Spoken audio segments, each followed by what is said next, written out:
Tchernobyl, un lieu qui, pour beaucoup, évoque des images de désolation et de catastrophe. Un endroit où la vie, telle que nous la connaissons, a été interrompue par une catastrophe nucléaire. Cependant, il existe des histoires qui défient cette narrative sombre, des histoires de personnes qui, malgré tout, ont décidé de rester. La zone d'exclusion de Tchernobyl, une zone évacuée en 1986 après l'explosion du réacteur numéro 4 de la centrale nucléaire, est devenue l'une des zones les plus contaminées et dangereuses de la planète. La radiation est toujours présente, la vie semble impossible, mais certaines personnes sont retournées dans cet endroit pour continuer leur vie. Dans cette vidéo, nous explorons les vies de ceux qui ont fait de la zone d'exclusion leur foyer, malgré les risques mortels que cela implique. Comment est-il possible que certaines personnes restent dans un environnement aussi hostile, alors que le reste du monde garde une distance prudente? À travers des histoires de survie, de résistance et une profonde connexion avec la Terre, nous découvrirons ce que signifie vraiment vivre dans l'un des endroits les plus dangereux du monde. À mesure que nous voyageons à travers les paysages dévastés de Tchernobyl, nous ferons la connaissance des Samozli, ces courageux vieillards qui sont retournés chez eux après l'évacuation.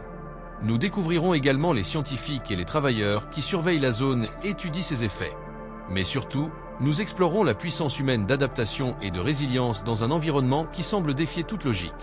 C'est un voyage pour comprendre comment, même dans les circonstances les plus extrêmes, l'être humain peut trouver un moyen de survivre, de résister et, dans de nombreux cas, de prospérer.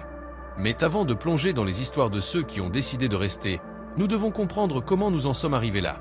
Qu'est-ce qui a causé l'évacuation massive de la zone et pourquoi est-ce toujours un lieu d'exclusion aujourd'hui? Pour répondre à cette question, nous devons revenir au moment de la catastrophe nucléaire. La catastrophe de Tchernobyl s'est produite le 26 avril 1986, lorsque le réacteur numéro 4 de la centrale nucléaire de Tchernobyl, situé en Ukraine, a explosé lors d'un tragique accident pendant un test de sécurité. L'explosion a libéré une quantité massive de radioactivité dans l'atmosphère, affectant des millions de personnes à travers l'Europe et laissant une empreinte indélébile dans l'histoire de l'humanité. Immédiatement après l'accident, les autorités soviétiques ont évacué plus de 100 000 personnes vivant dans les villes avoisinantes et ont établi une zone d'exclusion de 30 km autour de la centrale. La radiation, qui persiste encore à des niveaux dangereux, a rendu toute tentative d'y vivre impensable. Malgré les avertissements et la peur généralisée des effets de la radiation, la zone d'exclusion de Tchernobyl existe toujours comme une zone restreinte, surveillée par des scientifiques, des militaires et des experts en radiation. Bien que le gouvernement ukrainien ait permis, au fil du temps, l'accès des touristes dans des zones plus proches, le danger demeure réel. Des centaines de travailleurs et de scientifiques continuent de visiter la zone pour mener des recherches et évaluer les effets à long terme de la radiation sur la flore, la faune et l'environnement en général. La radioactivité de Tchernobyl reste un sujet central dans la recherche scientifique, car les effets de l'exposition à long terme sont encore mal compris. Le niveau de radioactivité est suffisamment élevé pour que les autorités recommandent de ne pas y vivre de manière permanente. La présence de matériaux radioactifs tels que le césium-137, le strontium-90 et le plutonium continuent d'affecter tant le sol que l'eau. C'est pourquoi la zone d'exclusion reste l'une des zones les plus dangereuses de la planète. Cependant, malgré les avertissements sur les dangers, un petit nombre mais courageux de personnes ont décidé de revenir. Pourquoi sont-elles revenues? Qu'est-ce qui les pousse à revenir dans un endroit où la vie devrait être impossible? Nous allons faire la connaissance des Samozli, ces vieillards qui sont retournés à Tchernobyl malgré la radiation mortelle. Malgré les évacuations massives et les avertissements du gouvernement, certaines personnes n'ont pas pu quitter leur maison dans la zone d'exclusion. Les soi-disant Samozli sont principalement des personnes âgées qui, pour diverses raisons, ont décidé de retourner dans les villes et villages qu'elles avaient quittés en 1986. Le terme Samozli provient du mot russe signifiant « ceux qui sont restés ». Ces courageux habitants sont un témoignage d'une résistance humaine unique, car, malgré les doses élevées de radiation, ils ont trouvé un moyen de survivre et de vivre dans un environnement presque complètement déserté. Beaucoup de Samozli sont des personnes âgées, qui, après l'évacuation, ont décidé de retourner chez elles, motivées par un amour profond pour la terre et un attachement à leurs racines. Pour eux, la vie en ville ou dans des camps de réfugiés était insupportable. Ils préféraient affronter la radiation et les dangers du lieu plutôt que de vivre loin de leur maison, de leurs souvenirs et de leur terre. Au fil des ans, ces personnes ont développé une vie simple et autonome, principalement basée sur l'agriculture. Vivre à Tchernobyl n'est pas facile, surtout pour ceux qui choisissent de revenir. La terre reste contaminée et les risques pour la santé sont élevés. Cependant, les Samozli se sont adaptés de manière surprenante. Ils cultivent leurs propres aliments, élèvent des animaux et, dans de nombreux cas, ont trouvé des moyens de faire face aux défis quotidiens de la vie dans un endroit aussi contaminé. La plupart d'entre eux dépendent des petites parcelles et jardins qu'ils ont créés au fil du temps, cultivant des pommes de terre, des tomates, des carottes et d'autres légumes qui réussissent à survivre à la contamination du sol. En plus de l'agriculture, les Samozli pratiquent également l'autoconsommation, utilisant ce que la nature leur offre. La pêche dans les lacs voisins, par exemple, est une source importante de nourriture. Bien que la radiation reste une menace constante, de nombreux résidents de la zone affirment que la vie à Tchernobyl, bien que difficile, leur procure une certaine paix qu'ils ne trouvaient nulle part ailleurs. Au fil des ans, ils ont formé de petites communautés où ils s'entraident, partageant des ressources et des expériences de vie. Un des exemples les plus représentatifs de la vie des Samozli est le cas d'une femme connue sous le nom de Babushka de Tchernobyl, qui vit dans la zone depuis la catastrophe. Elle et d'autres personnes comme elle ont formé une sorte de fraternité, unie par l'amour de leur terre natale. Dans certains documentaires, comme Asterisk The Babushka of Chernobyl Asterisk, on peut voir comment ces personnes, malgré les avertissements médicaux et les risques qu'elles courent, continuent de vivre dans un endroit où la vie semble presque impossible. Malgré les dangers, certains des Samozli montrent une résistance incroyable. Le lien avec leur foyer et la vie qu'ils ont construite avant la catastrophe semble plus fort que la peur de la radiation. C'est un acte de défi, mais aussi d'amour pour ce qui a été leur vie. Beaucoup de ces individus ont appris à vivre avec le minimum, développant une résilience impressionnante face à un environnement hostile. Mais tous ceux qui se trouvent dans la zone d'exclusion ne sont pas là par choix. Alors que les Samozli trouvent des moyens de survivre et de s'adapter à la vie à Tchernobyl, il y a d'autres personnes qui jouent un rôle essentiel dans la sécurité et la surveillance de la zone. Ce sont les travailleurs et les scientifiques qui, jour après jour, affrontent les risques pour étudier la zone et la maintenir sous contrôle. Comment affrontent-ils les défis de la radiation et que font-ils pour surveiller un endroit aussi dangereux? Nous allons faire connaissance avec les travailleurs et les scientifiques de Tchernobyl. Bien que la vie à Tchernobyl semble s'être arrêtée pour beaucoup, la réalité est que la zone reste un endroit actif, bien que extrêmement dangereux. Au fil des ans, un groupe de scientifiques, de techniciens et de travailleurs courageux sont restés dans la zone d'exclusion pour surveiller les effets de la radiation et étudier les conséquences à long terme de la catastrophe nucléaire. Ces professionnels, engagés dans la recherche et la sécurité, jouent un rôle essentiel pour comprendre les dangers persistants et éviter une dégradation supplémentaire de l'environnement. Les scientifiques à Tchernobyl se concentrent principalement sur l'étude de la façon dont la radiation affecte l'environnement, la faune et la flore. Malgré les mesures de sécurité, l'exposition à des niveaux élevés de radioactivité reste un risque constant. Cependant, ces chercheurs mènent des études cruciales qui peuvent aider à prévenir de futures catastrophes et à comprendre les effets de la radioactivité sur les écosystèmes. Les effets de la radiation sur la santé humaine restent également une préoccupation primordiale. C'est pourquoi des médecins et des radiologues surveillent de près ceux qui travaillent dans la zone, y compris les scientifiques, pour s'assurer qu'ils ne sont pas exposés à des niveaux dangereux de radiation. Les travailleurs vivant et travaillant dans la zone d'exclusion ont un rôle clé dans le maintien de la sécurité. On les appelle souvent les liquidateurs, un terme utilisé pour désigner ceux qui ont participé aux travaux de nettoyage et de confinement après la catastrophe. Certains de ces travailleurs sont toujours présents, veillant à ce que les structures de confinement, telles que le sarcophage qui recouvre le réacteur endommagé, restent en bon état. D'autres s'occupent de la collecte d'échantillons de sol, d'air et d'eau pour étudier la propagation de la radioactivité. La construction d'un nouveau sarcophage, plus sûr que l'original, a été l'un des accomplissements les plus importants des efforts pour contenir la radiation à Tchernobyl. Ce projet, qui a abouti en 2016 avec la fin de la construction d'une gigantesque coque en acier connue sous le nom de nouvelle structure de confinement sûr, a été rendu possible grâce au travail de dizaines de milliers de professionnels, tant sur place qu'en dehors. Bien que la structure ait amélioré les conditions de sécurité dans la zone, le travail des scientifiques et des travailleurs reste essentiel, car la radioactivité restera présente pendant des milliers d'années. En plus de la science et de la surveillance, certains travailleurs à Tchernobyl sont également impliqués dans le tourisme, car la zone a commencé à attirer des visiteurs. Cependant, le tourisme à Tchernobyl reste un sujet controversé.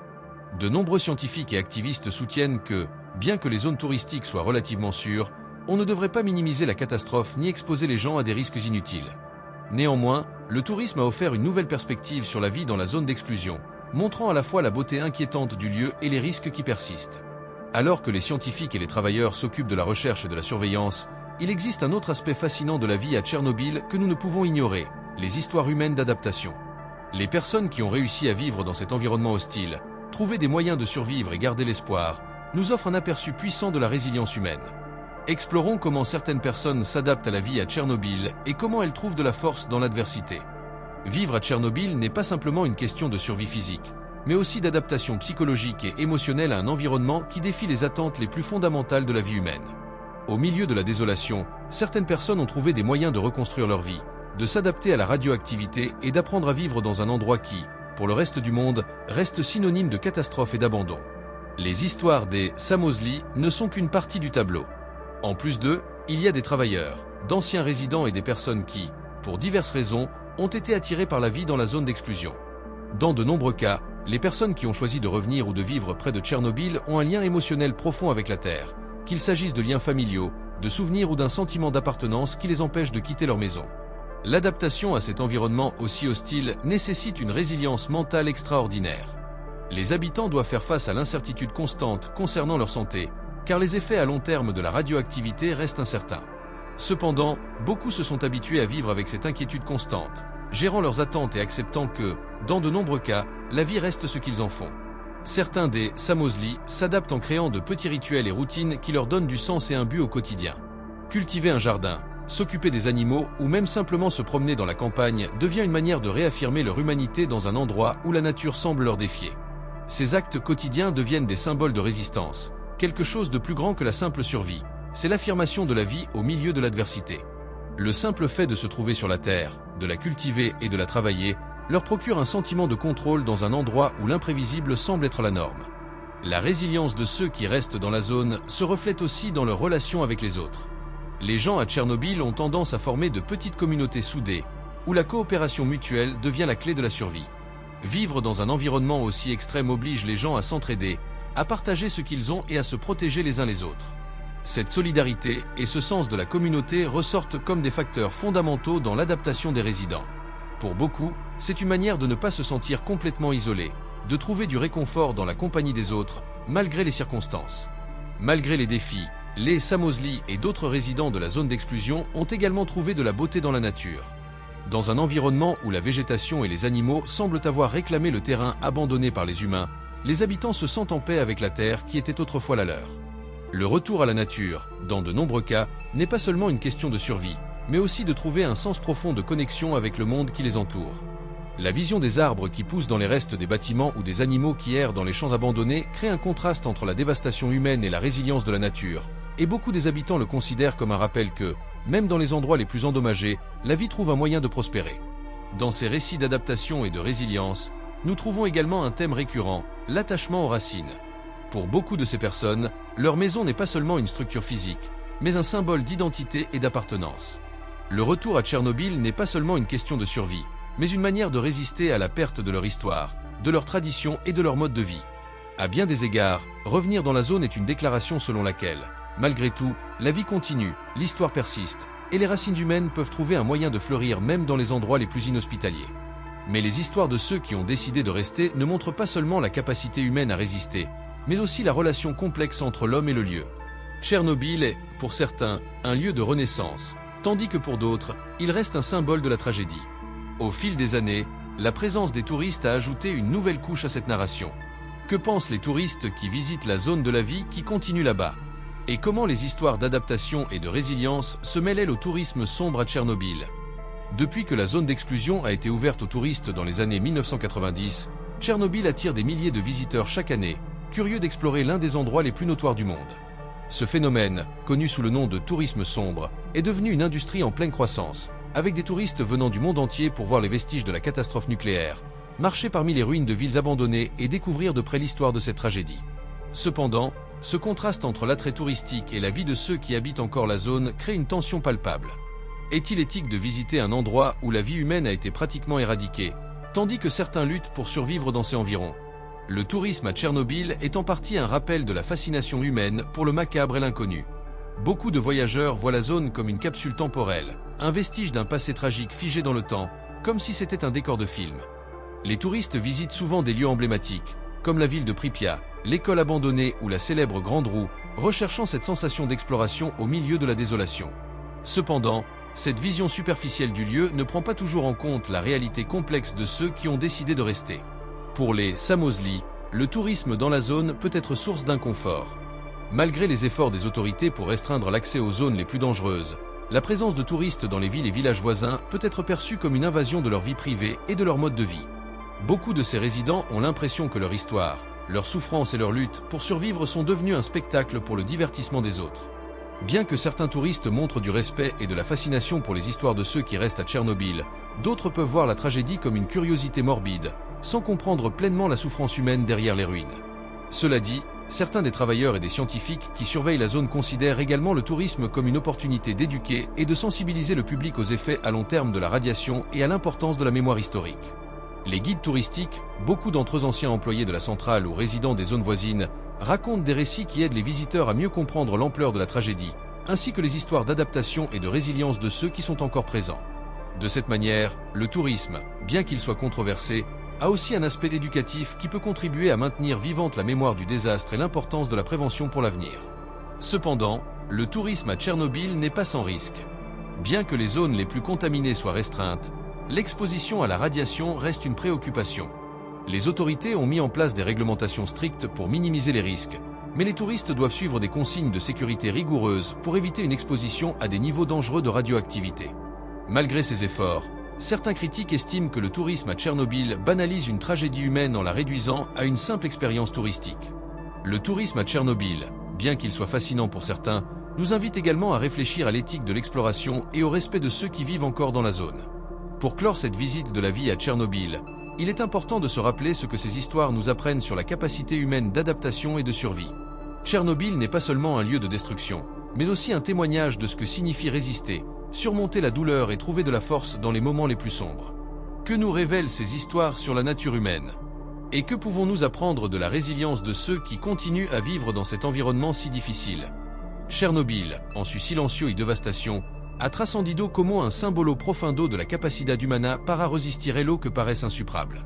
La tragedia que ocurrió hace de 3 décadas siendo una herida abierta en la historia, pero también nos presenta lección poderosa sobre lo que significa ser humano en medio de la adversidad. A través de la historia de los Samosli, los trabajadores y científicos, y aquello que on luchant por sobrevivir en un lugar marcado por la muerte y la radiactividad, entendemos la enorme capacidad de adaptación y resistencia que posee el ser humano. La resiliencia observada en Chernobyl no es solo una cuestión de supervivencia física, sino también un testimonio del poder de encontrar sentido y propósito en medio de la situación más desafiante. El regreso de los Samosli a su hogar, a pesar del peligro constante de la radiación, no es solo una cuestión de necesidad, sino de un apego profundo a la tierra, la historia personal y los recuerdos que forman su identidad. Estos individuos han logrado adaptarse a un entorno que, para muchos, es un recordatorio constante de la fragilidad de la vida. Para los trabajadores y científicos que monitorean la zona, la resiliencia se manifiesta a través de un profundo sentido del deber y el compromiso con la preservación del conocimiento. Estos profesionales, enfrentándose a los riesgos de la radiación, asumen la responsabilidad de educar al mundo sobre los peligros de la energía nuclear, asegurándose de que las lecciones de Chernobyl no se olviden. A través de su labor, buscan mitigar el daño causado por la catástrofe, proyectando tanto el presente como el futuro. El turismo en Chernobyl presenta una visión ambigua sobre la resiliencia humana. Aunque muchos turistas ven la tragedia como una curiosidad morbosa, al mismo tiempo quien, al visitar la zona, se enfrentan a la realidad de la destrucción y la pérdida humana, y reflexionan sobre el impacto duradero del desastre. Esta forma de turismo puede servir para preservar la memoria histórica, pero también plantea interrogantes sobre el respeto hacia quienes viven en la zona, así como sobre la manera en que se aborda la historia de manera ética. Al observar las historias de aquello que permanecen en Chernobyl, nos enfrentamos a una reflexión profunda sobre lo que significa ser humano en condición extrema. La vida en Chernobyl, aunque peligrosa y desgarradora, es también una lección de adaptación, resistencia emocional y la búsqueda de un propósito, incluso cuando todo lo demás parece perdido. Las personas que han regresado o que siguen trabajando allí no enseñan no solo sobre la resistencia del cuerpo humano, sino también sobre la fuerza del espíritu, una fuerza que persiste, que se aferra a la esperanza y que busca reconstruir lo que ha sido destruido. Mirando hacia el futuro, es esencial no solo recordar lo que ocurrió en Chernobyl, sino también reflexionar sobre cómo podemos aprender de esta historia de resiliencia. La tragedia no solo invita a recordar el dolor, sino también a admirar la capacidad del ser humano para adaptarse, resistir y seguir adelante. La vida sigue en Chernobyl, incluso en un lugar donde la muerte parece haberlo arrebatado todo. Y es en ese resquicio de vida, en ese acto continuo de resistencia, donde encontramos la verdadera naturaleza de la resiliencia humana. Chernobyl, aunque desolado, sigue siendo un recordatorio de la fragilidad de la vida humana y, al mismo tiempo, de la increíble capacidad de adaptación y resistencia que reside en el ser humano. La lección que nos deja este lugar es clara. No importa cuán devastador si el entorno, siempre una oportunidad para seguir adelante.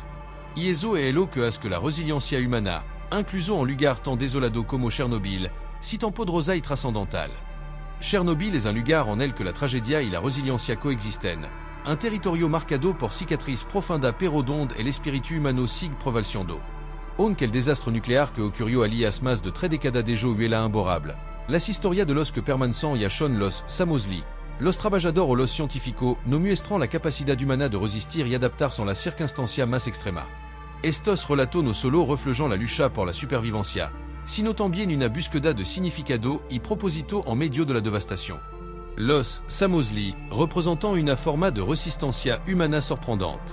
A pesar del peligro constante que representa la radiación, han regresado a su hogar abandonado, conectado con la tierra, la historia y la identidad que le pertenece. Este vínculo profundo con el pasado y con la tierra es lo que les impulsa a enfrentarse a los riesgos, reafirmando su determinación de no rendirse ante lo inevitable. Su presencia en Chernobyl es una afirmación de que, aun en los lugares más hostiles, el ser humano puede encontrar razón para seguir adelante.